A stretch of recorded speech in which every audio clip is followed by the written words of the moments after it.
let's move on to the next biggest topic, recruiting. Obviously, like we talked about, the caregiver wages are just inherently tied to the client rate. But I am curious. And also, there's legislation out there too. It's worth mentioning that as well when we're thinking about this. That some, especially bigger cities in the U.S., have new minimum wage requirements that have pushed wages up quite a bit. But I guess I'm curious what your thoughts are about how much more you think that caregiver wages might rise this year, if they will.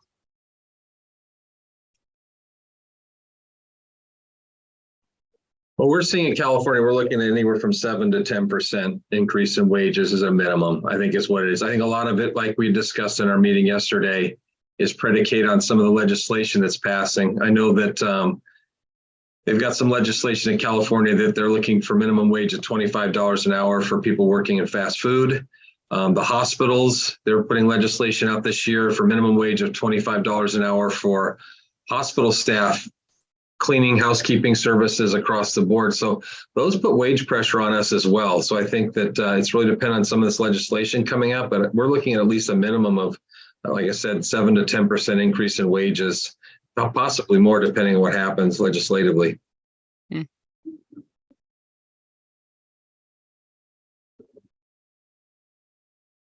I would agree with Ken. I'm also in California, so I think everything Ken said is I would anticipate something very similar. I think they'll just continue to rise to the point that each individual agency can absorb or cash flow them. Honestly, I mean, it's a business decision, so there's no blanket. I think it's going to get up to $22.50 or something like that. Everybody's offering is going to change, and that's a fluid number.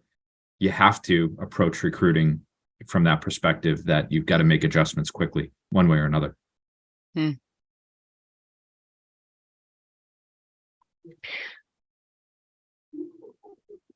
I think everything's already been said. I was right. But as far as how it looks in California, I mean, that's exactly where we're at. I think a lot of it does definitely hinge on the legislation coming down the pipe and to see where it's going to put us in our market. So we've done our best to try to raise caregiver wages. We wanted to bring people that have been with us a really long time up to a wage that they're able to live on. Inflation has caused a lot of people a lot of issues, and our caregivers are not afraid of sharing that with us directly. And so we have to be mindful. We have to have an open mind, and we have to have open ears, and we have to be willing to listen to what they're telling us. Yeah, it's we're definitely at the spot right now that Kevin mentioned where, or Ken mentioned, I think, where the income that we're getting right now is enough to cover our caregiver wages, but soon something is going to have to change. And so trying to find the best and most innovative way to do that, I think it's going to be a major task on the list for 2023. Yeah, fair enough. And I think to Kevin's point, it sounds like, I mean, it's definitely something that, depending on what your mix of clients is, their payer sources, what your average rate is across customers, then that kind of is going to, that's going to be one of the biggest factors in determining what you're able to pay, really. And so, yeah, that's interesting. So relatedly, in terms of recruiting, what types of new solutions or strategies do you think that you might be trying this year?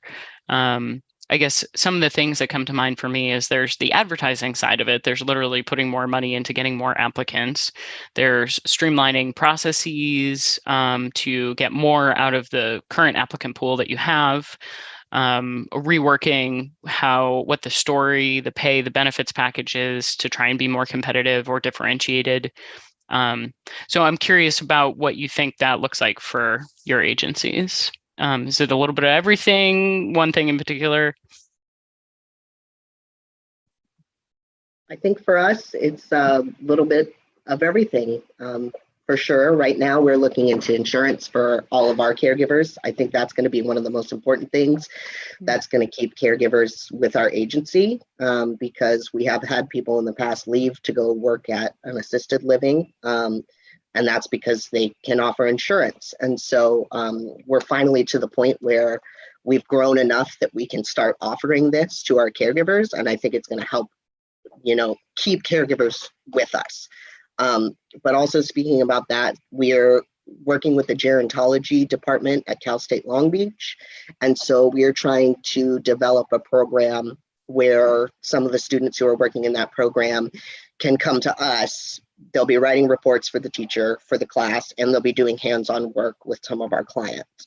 And so I think that is also something that will kind of foster a relationship, not only with the education over there, but will give people an idea of, okay, maybe, after my classes, some days a week, I can work a few hours, and we'll be willing to hire them, especially when they're on the track to a higher level of care or a nursing degree or something like that. So that's definitely what we're trying to do. Advertising, we're just always trying to put our name out there. I go to a lot of different places. I talk to a lot of different people. And so we just want people to see us. And I think for us, word of mouth has been really beneficial, especially in our community. And that speaks to the maintaining those client relationships that I mentioned earlier.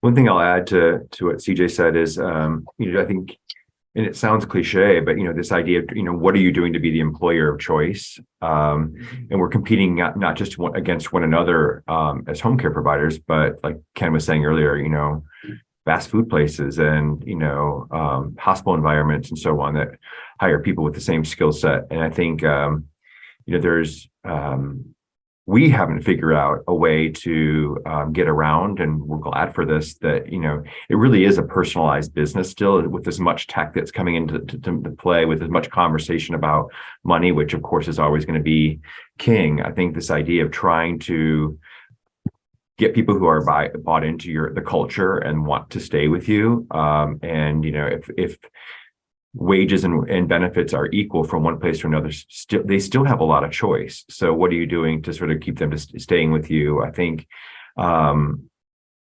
that's up to each in business in their own environment and their own market to decide what's kind of just going to differentiate for them. We put a ton of emphasis on the caregiver relationship in our office, with the hopes of having that retention rate be high. Because it has been two plus years of much harder to hire climate, and being able to then say, okay, when we do hire somebody, we're doing everything in our power to retain that person, as far as quality of benefits and flexibility of schedule, and just appreciation for the work being done, the amount of support, the ongoing training, like Kevin was saying earlier. You kind of have to throw all of that in there, and just keep reworking your processes. We just tell people when they come in to apply, one of the things that HR just emphasizes over the top is you have the potential to work as much as you want, where you want, and when you want. And what better sell is there for somebody who's looking for a job in terms of flexibility? Like, that is a benefit. Don't be afraid to literally write in your benefits section flexibility. We're not one of the companies, I forget, one of the panelists was saying, there are some companies who are just going to tell you where to go, and that's your shift, and you're not going to have much of a relationship with your scheduling coordinator or whatever. But that is not the case for our company. We're going to do our best to accommodate you with a schedule that reflects, some of your requests. And you'll be surprised that there are some agencies that some of these candidates and applicants are coming from, where they're like, oh, they've got me driving all over the place. I've got to start my day here, then I'm going there, and it just makes no sense. And they hear from us, okay, well, let's just keep you in this town for a day, and we'll give you 40 hours a week. And it's like, they're so relieved by that. And so I think one of the things that our company does do well is we really hammer on flexibility and making sure that the applicants and candidates and existing staff too feel like they're getting a really flexible two-way employee experience. And I just don't think that you can overstate that enough to people.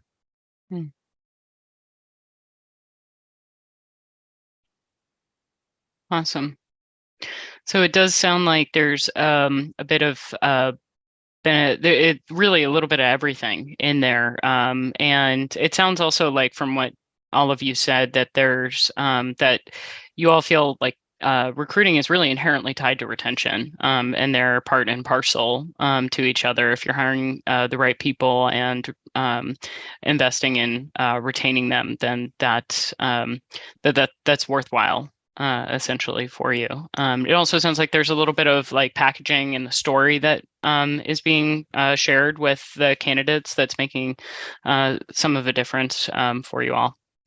So we did have actually a couple other questions that came in before I move on to the next topic. So one person would like to know, they feel like one of their biggest competitors are two licensed home care agencies, are independent contractors and clients who like to hire them because they may offer a cheaper rate. They may not be following all the rules necessarily of the state guidelines and things like that. So their question is, how do you approach those potential clients without making them feel bad about their decision making when you're competing against an agency that you know isn't doing it the right way? I think you just educate them. Go ahead, Ken. You went off. Go ahead. Exposure. I mean, they need to understand the exposure part of it. If you hire somebody privately in your home and they slip and fall and hurt themselves and you haven't been paying payroll taxes in California or haven't been paying for insurance for that or got a special rider for it, they have some exposure that they could actually get into. The other thing I think a lot of families don't realize is that you hire somebody privately, that's great. You've got Gail working for you at your house. What happens if Gail calls off? Happens all the time. Unfortunately, I mean, the reliability factor there, and they don't have a backup process in place. So I think the other part is just let them know, hey, look, you got an exposure here, the education. Kevin's right. You have to have the education on what it is their exposure is. And then also, I think that they experience the fact they've had a couple call-offs, because we've had that scenario happen a couple of times. They go, oh, Susie's called off 3 times. I guess we need a backup. Then we become the backup, and then all of a sudden Susie disappears, and now we're the primary. So they kind of learn. It's kind of a learning process for a lot of these families, because a lot of these families, the first time they've had exposure to home care is for the first time, is when they've approached us and we've talked about it, educated them on them, got the process started. So there's some things that a lot of times the general public doesn't know or understand what they potentially can get wrapped into if they're not careful. I'll give you one case we picked up. It was from the desert. They'd hired a family person online, didn't do the background check. They went and the person came to the house, picked mom up, took her to the hospital in their car, dropped mom off at the hospital, disappeared, stole the car, went back to the house, robbed the house, and took off because they found this person on Craigslist or something like that online. They didn't do a background check. They didn't do the process to go through it. They didn't know who this person was. They thought they had a value with it, but that turns out to be a bad call on their part. So stuff can happen, unfortunately. I think that's really common, what Ken just mentioned. And I think something that we found is a lot of people that are calling with service inquiries for us are saying, I've had this girl in my house for a really long time. She's been working with me for 2 years. But I've noticed the money's gone missing. This has gone missing. I really like her. She does her job really well, but there's all these things that can't be accounted for. And so they're reaching out to say, what can you offer us? So I think what Kevin said and what Ken said about really just educating them and explaining what we have to offer that's different than just finding somebody privately is interesting. But we've also had the case where some people have come to us and said, well, I have this caregiver. Would you be willing to hire them? I want to make sure that they're covered. And so we've worked in in those personal relationships with individual clients, a way to hire those people, a way to make sure that the caregiver is still getting a wage that they're happy with, and a way to make sure that the client is able to stay with somebody that they really like and they've liked for a really long time, but we can provide those assurances to them. Mhm. So it's an interesting landscape, but definitely education is probably one of the biggest pieces of that. Yeah. I'll just add, because I agree with everything everybody said and had similar experiences, but I would just add that I think part of the question that was asked was, how do you not make them feel bad? And, the idea of finding the right words to educate and feel like you're just giving them full disclosure and a chance to make decisions based on, things they hadn't thought about before.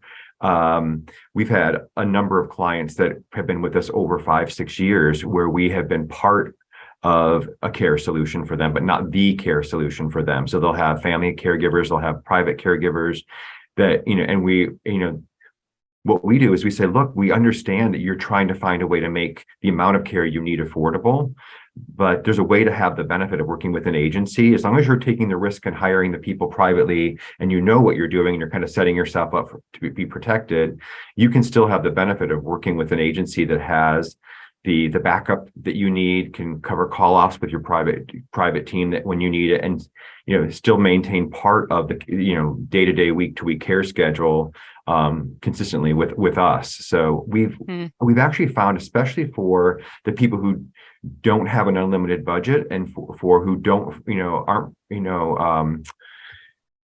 don't qualify for Medicaid and or any of the lower income kind of qualifying programs, it's really the more sophisticated you can be in having that conversation and how to put things together as a family. I think they just then recognize that you are you're not shaming them. You're actually helping to embrace the need that they have and finding a solution that also offers some more protection than maybe they thought to put in place before.